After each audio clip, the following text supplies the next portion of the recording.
चलिए आज वक्त में एक लंबा सफ़र करते हैं। इतना लंबा कि यकीन करना मुश्किल हो जाएगा।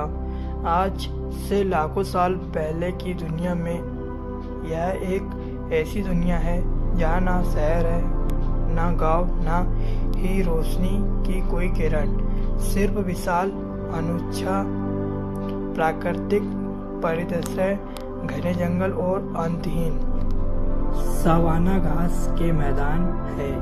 यह दुनिया हमारे शुरुआती पूर्वजों जैसे होमो इरेक्टस की है, एक ऐसी प्रजाति जो दो पैरों पर तनकर चलना सीख चुकी थी, लेकिन अभी भी प्रकृति की विशाल और अक्सर बेरहमी शक्तियों के सामने बहुत छोटी थी। यह एक ऐसी दुनिया थी जहाँ हर दिन जिंदा रहने के लिए एक जंग थी, जहाँ रात का अंधेरा अपने साथ सिर्फ ठंड ही नहीं बल्कि एक अनजान अनाह डर लेकर आता था। हमारे पूर्वज किसी गुफा के कोने में या किसी ऊंचे पेड़ पर सहम हुए दबके रहते थे। वे ताकत में कम थे, गिनती में कम थे और बेबस थे।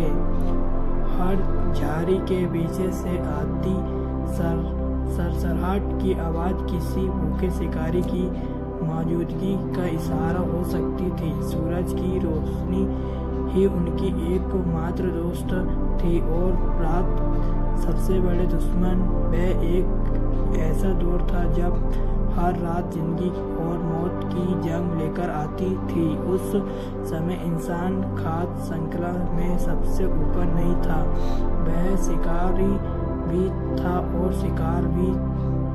यह एक ऐसी दुनिया थी जहां जीने के नियम बहुत आसान और उतरने ही कठोर थे, लेकिन फिर कुछ ऐसा हुआ जिसने सब कुछ हमेशा के लिए बदल दिया। एक खोज, एक आविष्कार, एक क्रांति। यह कहानी है मानवता के सबसे बड़े मिल के पत्थर की। यह कहानी है आग की। लाखों साल पहले के अंधेरे और ठंडे युग में वापस चलिए। कोई रोशनी नहीं, कोई गर्मी नहीं और हर कोने में खतरा छिपा है। यह हमारे शुरुआती पूर्वजों की दुनिया थी, लेकिन फिर एक चिंगारी ने सब कुछ बदल दिया। यह कहानी है कि कैसे इंसान ने अपनी सबसे बड़ी ताकतों में से एक यानी आग पर काबू पाना सीखा। इस युग की दुनिया को समझना आज हमारे लिए लगभग नामुमकिन है। हम रोशनी, गर्मी और सुरक्षा के इतने आदी हो चुके हैं कि इनके बिना जिंदगी सोचना भी मुश्किल है। पर हमारे पूर्वज होमो इरेक्टस ठीक इसी दुनिया में जी रहे थे। उनकी जिंदगी आज हमसे बिल्कुल अलग थी। वह छोटे खानबादोश समूह में रहते थे जो भोजन और पानी की तलाश में एक जगह से दूसरी जगह भटकते रहते थे। उनका घर कोई पक्का ठिकाना नहीं बल्कि गुफाएं, चट्टानों के नीचे की खाली जगह या पेड़ों के घने झुरमुट हुआ करते थे। दिन का ज़्यादातर समय खाने का जुगाड़ करने और शिकार करने में बिताते थे। मर्द और औरतें दोनों ही अपने समूह को जिंदा रखने के लिए मेहनत करते थे। वो मरे हुए जानवरों को अवशेष से मांस खुरचते, जंगली फल, कंदमूल और कीड़े मकोड़े इकट्ठा करते। उनके औजार पत्थर के बने होते थे जिन्हें वह बड़े मेहनत से दूसरे पत्थर पर पटक पटक कर तेज धार देते थे। यह औजार शिकार करने, मांस काटने और हड्डियों को तोड़कर उनके अंदर का पोषक गुदा निकालने के काम आते थे। लेकिन जैसे ही सूरज ढलता उनकी दुनिया पूरी तरह बदल जाती थी। रात अपने साथ एक भयानक बदलाव लेकर आती थी। तापमान तेजी से गिरता और जो ठंड आज हमें बस थोड़ी परेशान करती है वह उनके लिए जानलेवा हो सकती थी। उनके पास खुद को गर्म रखने के लिए जानवरों की खाल के सिवा और कुछ नहीं था। अंधेरा इतना घना होता था कि उसकी हम आज कल्पना भी नहीं कर सकते। इस अंधेरे में उनकी देखने की ताकत लगभग खत्म हो जाती थी, लेकिन उनके शिकारियों की सुनने और सूंघने की शक्ति अपने चरम पर होती थी। रात का समय ही वह वक्त था जब वे सबसे ज़्यादा असुरक्षित होते थे। बड़ी दांतें वाली बिल्लियाँ, विशाल हाइना और दूसरे बड़े शिकारी जानवर रात के अंधेरे में ही शिकार के लिए निकलते थे। हमारे पूर्वजों के लिए हर रात मौत के साए में गुजरती थी। वह गुफाओं को मुहाने पर सहमे हुए दुबके रहते। हर आहट पर उनके दिल की धड़कन तेजी हो जाती। अंधेरा उनका सबसे बड़ा दुश्मन था, एक ऐसा दुश्मन जो हर रात लौट कर आता था। भोजन भी बड़ी चुनौतियाँ थी। कच्चा मांस चबाना और पचाना बहुत मुश्किल होता है। इसमें बहुत ज़्यादा शारीरिक ऊर्जा खर्च होती थी। कच्चे मांस में मौजूद बैक्टीरिया और परजीव अक्सर बीमारियों की वजह बनाते थे, जिसमें उनकी उम्र बहुत कम होती थी। उनके दांत और जाबड़े आज के इंसानों से कई ज़्यादा मजबूत थे, लेकिन फिर भी कठोर मांस और रेशेदार पौधे को चबाना एक थका देने वाला काम था। उनकी दुनिया भौगोलिक रूप से भी सीमित थी। आग के बिना वे केवल गर्म जलवायु में ही जिंदा रह सकते थे। ठंडे इलाके, बर्फीले पहाड़ और उत्तरी अंशांकता उनके लिए पूरी तरह से पहुंच से बाहर थे। ठंड एक अदृश्य दीवार की तरह थी जो उन्होंने अफ्रीका और एशिया के गर्म हिस्से तक ही सीमित रखती थी। वह एक ऐसे प्रजाति थी जिसमें असीम क्षमता थी, लेकिन उस क्षमता को बाहर लाने के लिए एक चिंगारी की जरूरत थी। वह नहीं जानते थे कि समाधान उनके चारों ओर मौजूद है। प्रकृति की सबसे विनाशकारी शक्तियों में से एक में छिपा हुआ है। उन्होंने बस उसे देखना, समझना और फिर उसे काबू में रखना सिखाना था। लाखों साल तक हमारे पूर्वजों ने आग को केवल एक ही रूप में जाना था, एक विनाशकारी प्रत्यक्षता और डरावनी ताकत के रूप में। उन्होंने इसे तब देखा था जब सूखे जंगलों पर आसमान से बिजली गिरती थी और पलक झपकती ही सब कुछ धू कर जल उठता था। उन्होंने इसी तब देखा था जब कोई ज्वालामुखी फटता था। इन मौके पर उनकी एकमात्र प्रतिक्रिया होती थी डर। चलिए उस दृश्य की कल्पना करते हैं। होमो इरेक्टस का एक छोटा समूह एक खुले मैदान से गुजारा रहा। अचानक एक कान फेरू धमाके के साथ बिजली की एक चमकदार लकीर पास के एक सूखे पेड़ से टकराती और पेड़ आग के गोले में बदल जाता है।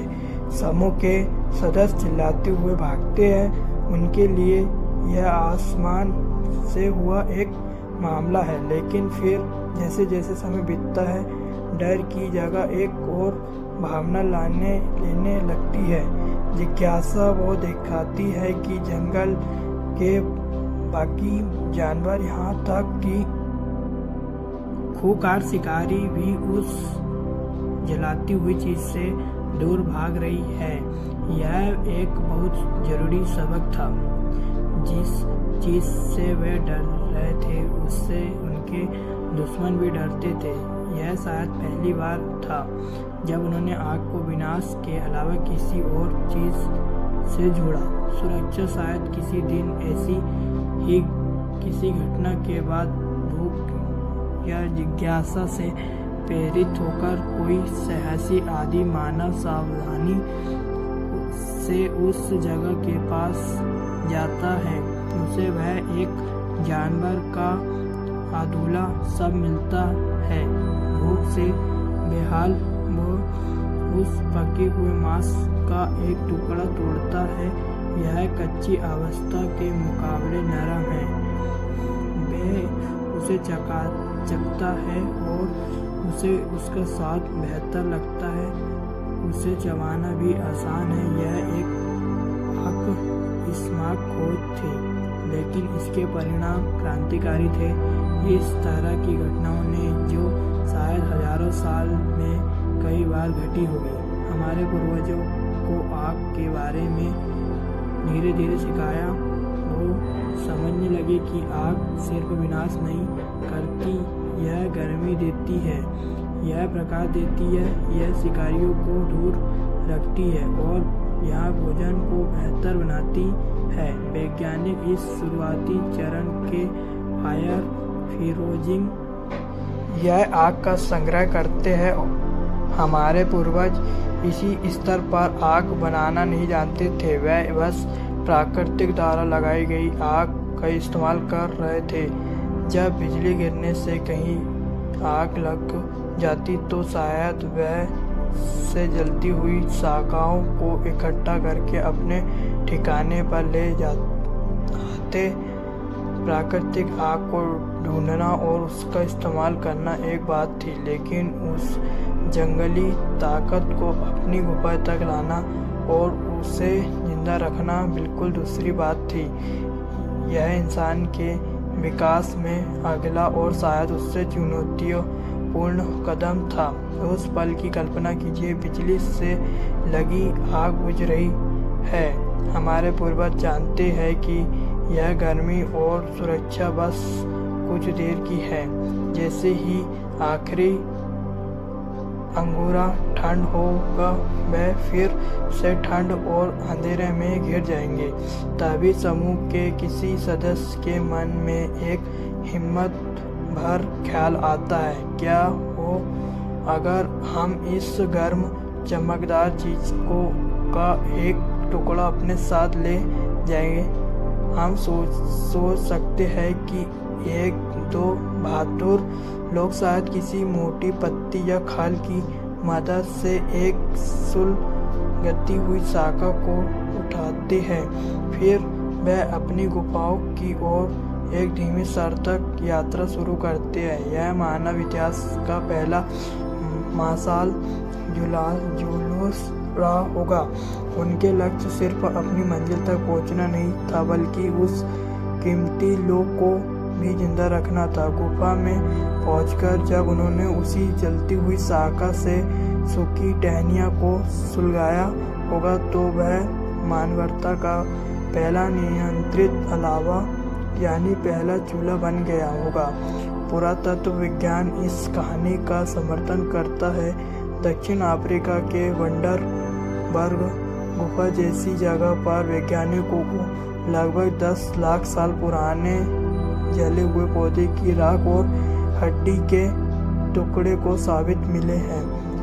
यह एक गुफा के अंदर आग के नियंत्रित उपयोग का सबसे पुराना मजबूत संकेत देता है। इसी तरह चीन के झोंक को उड़ान गुफाओं में भी जले हुए अवशेष की मोटी परत मिली है, जो बताती है कि आग का इस्तेमाल वह लंबे समय तक और लगातार किया गया था। हालांकि वह आग का उपयोग को लेकर वैज्ञानिकों में अभी भी बहस जारी है।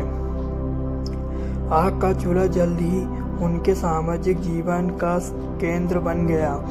यह वह जगह थी जहां समूह इकट्ठा होता था, शायद इशारों पर आदमी ध्वनि की जरिए कहानी सुनाता था और अपने समाज बंधनों को मजबूत करता था। पहली बार उनके पास रात में एक भरोसेमंद रोशनी थी, गुफा का अंधेरा जो कभी आतंक का दूसरा नाम था, अब एक गर्म आरामदायक चमक से भर गया। और शायद सबसे जरूरी फायदे और सुरक्षा का था। गुफा के मुहाने पर जलती हुई आग एक अदृश्य ढाल की तरह काम करती थी। बड़े शिकारी जानवर जो आग से स्वाभाविक रूप से डरते थे, आप बस आने की हिम्मत नहीं करते थे। लगातार डर और तनाव में रहने की बजाय आप वह आराम कर सकते थे। आग को बस में करना सिर्फ एक तकनीकी कामयाबी नहीं थी, इसने हमारे पूर्वजों के जीने की तरीका पूरी तरह बदल दिया। लेकिन अभी भी एक बड़ी बाधा बाकी थी। वह आग का प्रबंधन करना तो सीख गए थे, लेकिन वह अभी भी उससे बना नहीं सकते थे। वह अब भी प्राकृतिक पर निर्भर थे कि वह उन्हें पहली चिंगारी दे। प्राकृतिक आग पर निर्भर रहना ही जोखिम भरा खेल था। एक अचानक आई बारिश या बस एक पल की लापरवाही उस कीमती लो को बुझा सकती थी। हमारे पूर्वजों ने जल्दी ही समझ लिया होगा कि आग पर सच्चा नियंत्रण तभी मुमकिन है जब वे उसे अपनी मर्जी से जब चाहे और जहां चाहे पैदा कर सके। आग बनाने का आविष्कार शायद किसी एक पल का नतीजा नहीं था, यह हजारों साल का अवलोकन, प्रयोग और अनगिनत नाकामियों से भरी एक लंबी प्रक्रिया रही होगी। ऐसा माना जाता है कि आग बनाने की क्षमता होमो इरेक्टस के पास नहीं थी। यह हुनर शायद हजारों साल बाद उनकी अगली पीढ़ियां जैसे नेanderthal और हम यानी होमो सेपियंस ने सीखा। आग बनाने के दो मुख्य तरीके हैं और दोनों की खोज शायद सहयोग और इरादे के मेल से हुई होगी। हमारे पूर्वज लाखों साल से पत्थर का औजार बना रहे थे। कल्पना कीजिए एक आदि मानव एक अंधेरी गुफा में बैठा है और चमक पत्थर यानी पलटी को पायराइट यानी एक लोहा खनिज जैसे पत्थर से टकराकर औजार बना रहे हैं। जब पत्थर टकराता है तो अंधेरे में एक छोटी चमकदार चिंगारी निकलती है। कई कोशिश के बाद एक चिंगारी पास पड़ी सूखी कई पर गिरती है। पहले धुआं की एक पतली लकीर उठती है और फिर धीरे से फूंक मारने पर एक छोटी सी लो जल उठती है। वे कामयाब हो गए हैं। ब्रिटेन में हॉर्नहोम नामक जगह पर हुई खोज से 4 लाख साल पहले के ऐसे सबूत मिले हैं जहां जले हुए चमक पत्थर पायराइट के टुकड़े एक साथ पाए गए। यह इस बात का मजबूत संकेत है कि शायद नेanderthal मानव इस तकनीकी का इस्तेमाल कर रहे थे। एक और संभावना घर्षण की विधि से जुड़ी है। कल्पना कीजिए कि एक आदि मानव लकड़ी के एक टुकड़े में एक नुकीली छड़ी को तेजी से घुमाकर छेद करने की कोशिश कर रहा है। जैसे जैसे वह तेजी से घुमाता है, वह महसूस करता है कि संपर्क वाली जगह पर लकड़ी गर्म हो रही है। अगर वह काफ़ी देर तक की और काफ़ी तेजी से ऐसा करता है तो उसे धुआं उठता हुआ दिखाई दे सकता है और लकड़ी का महीन बुरादा सुलगने लगता है। इस सुलगते हुए अंगूरे को फिर सूखी घास में रखकर आग जलाई जा सकती है। यह तरीका ज़्यादा जटिल था लेकिन उतना ही असरदार भी। चाहे यह टक्कर से हुआ या घर्षण से आग पैदा करने की क्षमता ने खेल के नियमों को पूरी तरह से बदल दिया। अब वह आग पर पूरी तरह से आत्मनिर्भर है। थे। वह जहाँ भी जाते अपने साथ आग बनाने की तकनीक ले जा सकते थे। उन्होंने अब अंधेरा या ठंड से डरने की जरूरत नहीं थी। प्रतिभा की वह एक चिंगारी, चाहे वह पत्थर से निकाली हो या लकड़ी से, असल में मानव सभ्यता का मशाल को जलाने वाली चिंगारी थी। आग पर महारत हासिल करना सिर्फ एक तकनीकी तरक्की नहीं थी, यह मानव इतिहास का वह निर्णय मोड़ था जिसने हमारे जैविक, सामाजिक और सांस्कृतिक विकास की दिशा हमेशा के लिए बदल दी। आग की खोज के प्रभाव इतने गहरे थे कि इसने सचमुच हमें वह बनाया जो हम आज शायद सबसे जरूरी असर हमारे आहार पर पड़ा। भोजन पकाने की क्षमता एक क्रांतिकारी बदलाव था। पकाने से भोजन नरम हो जाता है, जिससे उसे चबाना और पचाना आसान हो जाता है। इससे हमारे पूर्वजों को कम मेहनत से ज़्यादा कैलोरी और पोषक तत्व मिलने लगे। महंगे ऊतक परिकल्पना यानी एक्स फेरेस्ट्रुयू हाइपोथेसिस नाम के एक वैज्ञानिक सिद्धांत के अनुसार पाचन तंत्र पर कम ऊर्जा खर्च होने से जो ऊर्जा बची उसने हमारे एक और महंगे यंग यानी दिमाग का विकास को बढ़ावा दिया। पका हुआ भोजन दिमाग का विकास के लिए जरूरी अतिरिक्त कैलोरी देता था।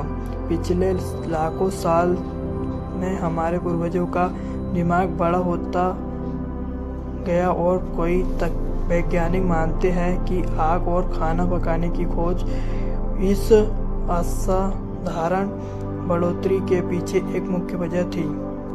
एक बड़ा दिमाग बेहतर योजना, ज़्यादा जटिल सामाजिक व्यवहार और उन्नत औजार बनाने की क्षमता का रास्ता खोलता है। संक्षेप में कहे तो आग ने हमारे दिमाग को खिलाया। आग सिर्फ खाना पकाने का औजार नहीं थी, यह पहली फैक्ट्री भी थी। हमारे पूर्वजों ने जल्द ही सीख लिया कि आग का इस्तेमाल दूसरे तरीके से भी किया जा सकता है। वे लकड़ी के भाले के नोकों को आग में तपाकर उन्हें सख्त और ज़्यादा घातक बना सकते थे। इजराइल में गोसर बोनेट यूकोब नामक जगह पर पुस्तकवादियों को लगभग 79,000 साल पुराने जले हुए चमक पत्थर के औजार मिले हैं। यह दिखाता है कि आग का इस्तेमाल औजार बनाने की प्रक्रिया का हिस्सा बन गया था। बाद में आग ने ही मिट्टी के बर्तन पकाने का, आखिरकार धातुओं को पिघलने का रास्ता खोला, जिससे कांस्य युग और लौह युग की शुरुआत हुई। आग के बिना इंसान शायद कभी भी अफ्रीका के गर्म माहौल से बाहर नहीं निकल पाता। आग एक पोर्टेबल हीटर और एक सुरक्षा कवच थी। इसने हमारे पूर्वजों को यूरोप और एशिया के ठंडे मौसम में जिंदा रहने की मदद की। वह अब बर्फीले सर्दियों और लंबी अंधेरी रातों का सामना कर सकते थे। इसने मानव प्रवासन की सबसे बड़ी लहरें में से एक को मुमकिन बनाया, जिसमें हमारे पूर्वज पूरी पृथ्वी पर फैल गए। अलावा यह चूल्हा सिर्फ गर्मी और रोशनी की जरिया नहीं था, यह समाज का केंद्र बन गया। दिन भर एक बात समूह का सदस्य आग के चारों ओर इकट्ठा होते थे। यह सामाजिक मोल-जोल, कहानी सुनाने और ज्ञान के लेन देन का समय था। यही पर पुरानी पीढ़ी ने युवा पीढ़ी को औजार बनाने, शिकार करने और प्राकृतिक के रहस्यों को समझने का हुनर सिखाया। कुछ विशेषज्ञ यह भी मानते हैं कि आग के आसपास होने वाले इन सामाजिक स्वभाव ने भाषा के विकास में भी एक अहम भूमिका निभाई होगी। संक्षेप में आग ने हमें बदलने में एक अहम भूमिका निभाई। इसने हमारे शरीर को बदला, हमारे दिमाग को बड़ा किया, हमारी तकनीक को आगे बढ़ाया और हमारी सामाजिक संरचनाओं की नवी रखी। यह सिर्फ एक खोज नहीं थी, यह एक चिंगारी थी जिसने इंसानी क्षमता के विस्फोट को जन्म दिया। अगर यह कहानी आपको दिलचस्प लगी, उस पहली चिंगारी की तरह जिसने सब कुछ बदल दिया, तो इस वीडियो को लाइक करें, इसे अपने दोस्तों और परिवार के साथ शेयर करें ताकि वो भी मानव इतिहास के इस आम मोड़ को जान सके और भविष्य में ऐसी ही और भी रहस्य खोजों और कहानियों में हमारे साथ सफ़र करने के लिए हमारे चैनल को सब्सक्राइब करना ना भूलें। नीचे कमेंट में हमें बताएं कि आप अगली बार किस ऐतिहासिक रहस्य के बारे में जानना चाहेंगे। आज हमने लाखों साल का एक लंबा सफ़र तय किया, एक ऐसी दुनिया से जहां हमारे पूर्वज अंधेरे और ठंड में डर कर जीते थे, उस पल तक जब उन्होंने प्रकृति की सबसे ताकतवर शक्तियों में से एक को वह वंश में कर लिया, जिसने देखा कि कैसे डर जिज्ञासा में बदला। जिज्ञासा ने प्रयोग को जन्म दिया और प्रयोग ने आखिरकार महाभारत दिलाई। आग की खोज कोई एक घटना नहीं बल्कि एक लंबी और धीमी प्रक्रिया थी। यह प्राकृतिक आग के अवलोकन से शुरू हुई, फिर उसे काबू करने की चुनौतियां आई और आखिर में अपनी मर्जी से आग पैदा करने की क्रांतिकारी क्षमता हासिल हुई। होमो इरेक्टस से लेकर नाइनथेरथल और होमो सेपियंस तक कई मानव प्रजातियों ने इस ज्ञान को आगे बढ़ाया और बेहतर किया। यह खोज सिर्फ जिंदा रहने से कहीं बढ़कर थी।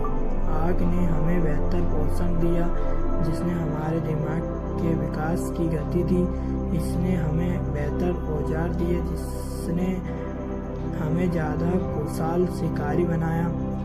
इसने हमें ठंड से बचाया, जिसने हमें पूरी दुनिया में फैलने की इजाज़त दी। और सबसे ज़रूरी बात, इसने हमें एक समुदाय दिया, हमें आग के चारों ओर इकट्ठा किया और उन सामाजिक बंधनों को जन्म दिया जो हमारी मानवता का आधार है। वह चिंगारी जो लाखों साल पहले एक गुफा में जलाई गई थी, वो आज भी जल रही है। यह हमारे इंजनों में जलती है, यह उन बिजली संयंत्रों में जलती है जो हमारे घरों को रोशनी करती है, और यह हमारी उस कभी न हारने वाली वाहन में जलती है जो हमें सितारों तक पहुंचाने के लिए प्रेरित करती है।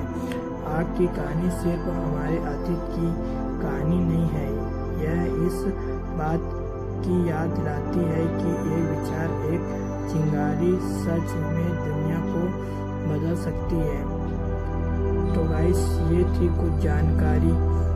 अगर आपको ये वीडियो पसंद आया होगा तो लाइक कीजिए, कमेंट कीजिए और सब्सक्राइब कर दीजिए।